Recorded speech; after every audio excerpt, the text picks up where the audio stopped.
Class 10 physics light reflection and refraction. ठीक है, तो आज हम आपको बताएं लेटरल इन्वर्जन क्या होता है। लेटरल इन्वर्जन, ठीक है। लेटरल इन्वर्जन मैंने आपको बताया था कि लेफ्ट साइड क्या हो जाती है राइट साइड, और राइट साइड क्या हो जाती है लेफ्ट साइड। तो लिखिए इसमें it is the phenomena means घटना, ठीक है। When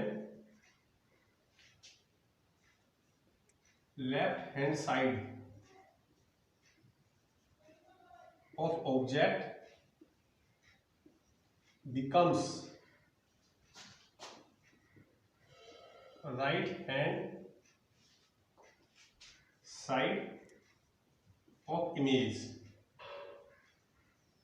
and vice versa।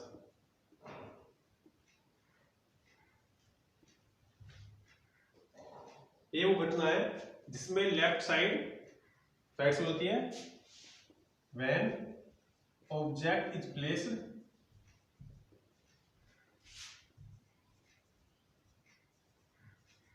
in front of plane mirror। ऐसे समझिए जैसे आपका मिरर है, ठीक है। मिरर के सामने आपने ये कोई एक अक्षर बनाया F, तो उधर जो बनेगा उसकी जो इमेज बनेगी वो इस तरह की बनेगी, ठीक है। ये आपका ऑब्जेक्ट हो गया, ये आपकी इमेज। तो देखिए इस ऑब्जेक्ट की ये वाली साइड कौन सी है लेफ्ट साइड, इसमें कौन सी है राइट साइड, ठीक है। तो इसकी लेफ्ट साइड और इसकी राइट साइड बन गई, और जो इसकी राइट साइड है वो इसकी लेफ्ट साइड होगी। तो it is the phenomena when left hand side of the object becomes right hand side of image, ठीक है। यह वह घटना है जिसमें ऑब्जेक्ट की लेफ्ट हैंड साइड जो है वो हो जाती है right hand side of image and vice versa, और उसके उल्टा when object is placed in front of a plane mirror, ठीक है। यदि आप मिरर के सामने एफ बनाएंगे और मिरर में एफ को बना कर देखेंगे तो वो आपको उल्टा दिखाई देगा, ठीक है।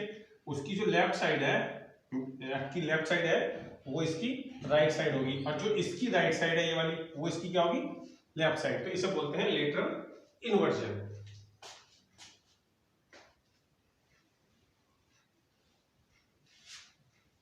देखिए अब हम कुछ डेफिनेशन बताएंगे स्फेरिकल मिरर की, उससे पहले आपको एक डायग्राम समझना होगा। देखिए ठीक है,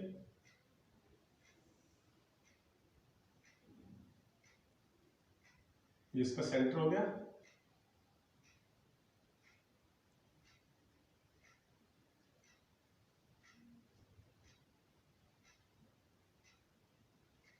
चलिए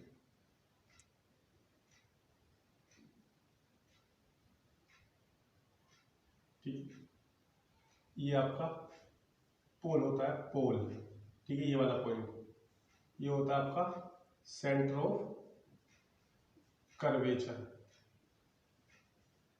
ये लाइन आपकी होती है रेडियस ऑफ कर्वेचर, ठीक है। यहां से यहां तक की लाइन होती है रेडियस ऑफ कर्वेचर, ठीक है। इसको रिप्रेजेंट करते हैं आर से, इसको रिप्रेजेंट करते हैं सी से, इसको रिप्रेजेंट करते हैं पोल से। ये लाइन हमारी प्रिंसिपल एक्सिस, ठीक है। तो अब हम इसकी डेफिनेशन बनाएंगे, और ये वाला जो हिस्सा होता है जिसपे शेड हो रही है ये होता है अपर्चर, ठीक है। तो ये हमारी डेफिनेशन होगी। सबसे पहले देखिए अपर्चर क्या होता है।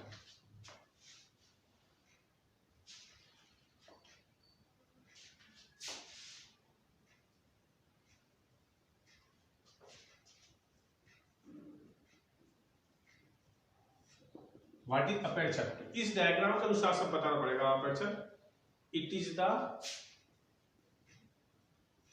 Is a part of spherical mirror,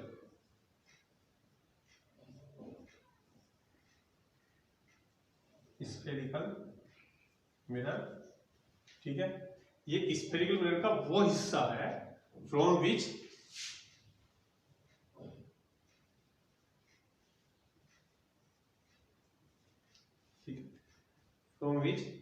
actually the reflection occurs.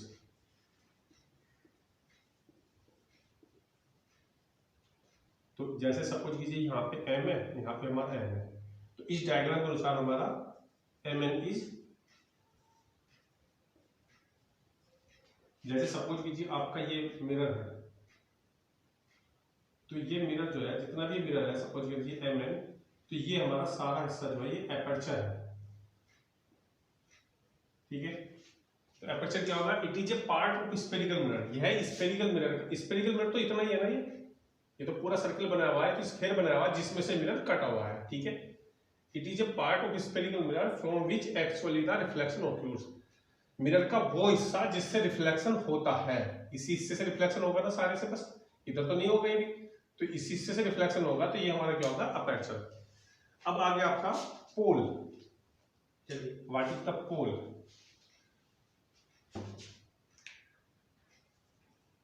पोल क्या होता है? ये मिरर है, मिरर का central point, the central point of mirror is called pole, ठीक है। इट इज रिप्रेजेंटेड बाय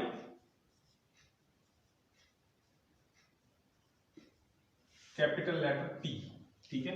ये रिप्रेजेंट किससे किया जाता है, T से, ठीक है। अब आया आपका आगे पोल के बाद सेंटर ऑफ कर्वेचर, ठीक है, सेंटर ऑफ कर्वेचर, इसकी डेफिनेशन क्या होगी, सेंटर ऑफ कर्वेचर, ये सेंटर है, बताइए ये सेंटर ऑफ कर्वेचर, ये किसका सेंटर है, ये इस गोले का सेंटर है, किसका है, गोले का सेंटर है, जिससे क्या बनाया गया, जिससे मिरर बनाया गया। तो centre of curvature is the centre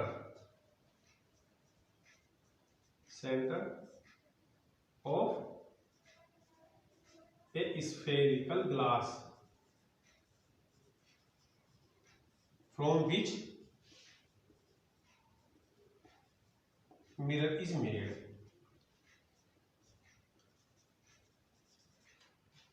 ठीक है। सेंटर ऑफ कर्वेचर जो है उस स्फेरिकल ग्लास का सेंटर है, मतलब उस स्फेरिकल ग्लास का सेंटर है जिससे मिरर बनाया गया, ठीक है। इट इज रिप्रेजेंटेड बाय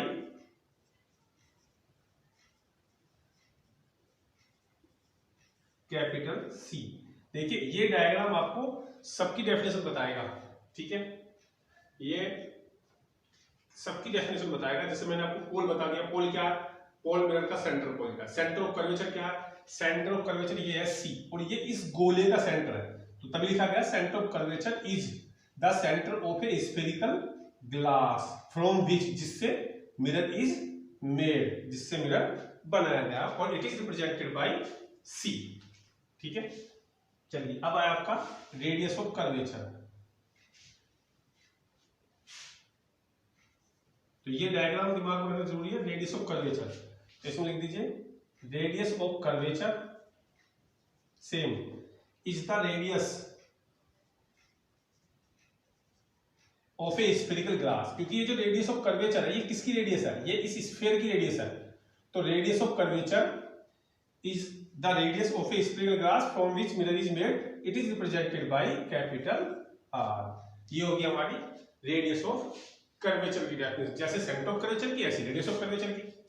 चलिए अब आप लिखिए उससे भी डेफिनेशन आ गई आपको, मैंने सेंटर ऑफ कर्वेचर में रेडियस ऑफ कर्वेचर, पोल की अपर्चर की, प्रिंसिपल एक्सिस की आ गई।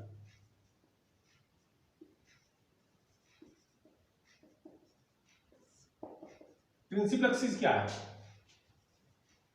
Principal axis is a straight line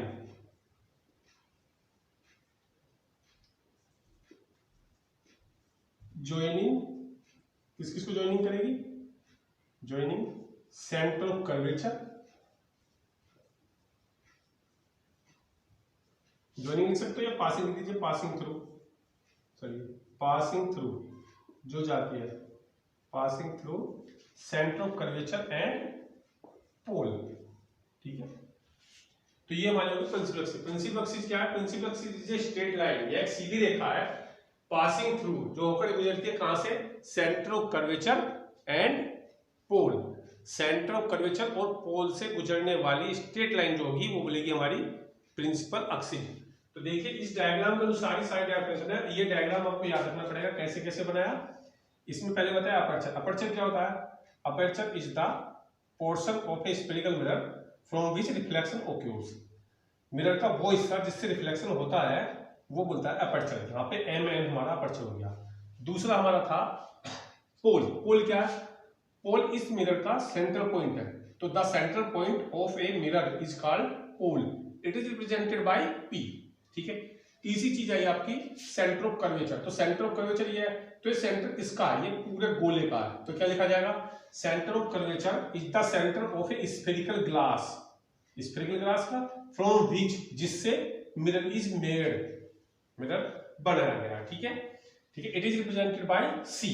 फिर रेडियस ऑफ कर्वेचर आया, the radius of A curvature of a spherical mirror, ठीक है, is the radius, the radius of curvature is the radius of a spherical glass from which mirror is made। ठीक है, इस sphere की, spherical glass की ही तो radius है ये। ठीक है, फिर आया आपका प्रिंसिपल एक्सिस। प्रिंसिपल एक्सिस क्या है? प्रिंसिपल एक्सिस ये वाली लाइन है, तो ये क्या है? Principal axis is a straight line passing through centre of curvature and pole. Centre of curvature और पोल से जाने वाली जो स्ट्रेट लाइन होगी वो हमारी क्या होगी? Principal axis. तो मैंने आपको डेफिनेशन बताई पोल की, रेडियस ऑफ कर्वेचर की, प्रिंसिपल एक्सिस की। अब देखिए नेचर।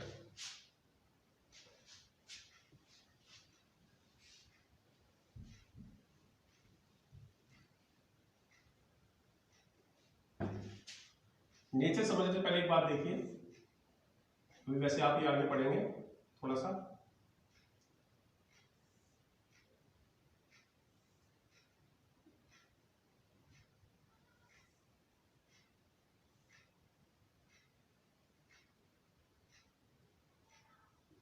ये इंसिडेंट रे, ये रिफ्लेक्टेड रे है।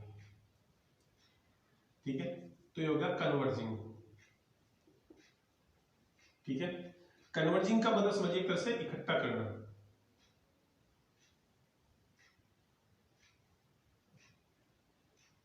चलिए, तो इकट्ठा करना है, देख लीजिए, इकट्ठा करना छोड़िए। कन्वर्जिंग का मतलब है सब रेज एक जगह मिलेंगी, इकट्ठी हो जाएंगी, एक जगह इकट्ठी हो जाएंगी।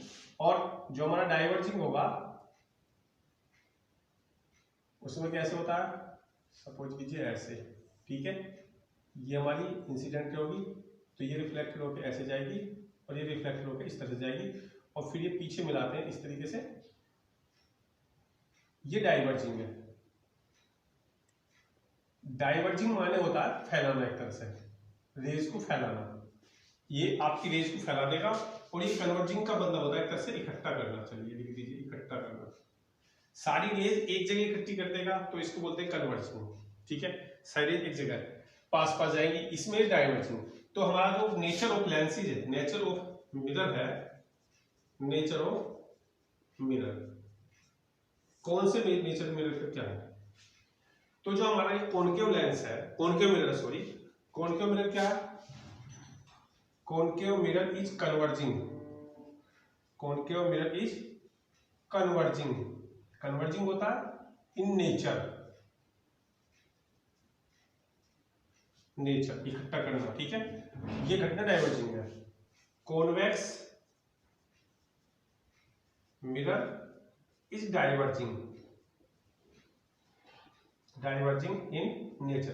देखिए पूछ लिया जाता है ये कि कन्वर्जिंग मिरर कौन सा होता है, तो कन्वर्जिंग मिरर कौन सा हुआ?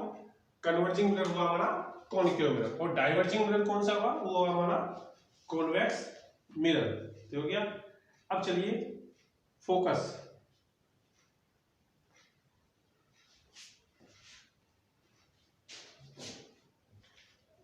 चलिए ये नेक्स्ट वीडियो में फोकस। ये आपको बताया मिरर की डेफिनेशन ठीक है।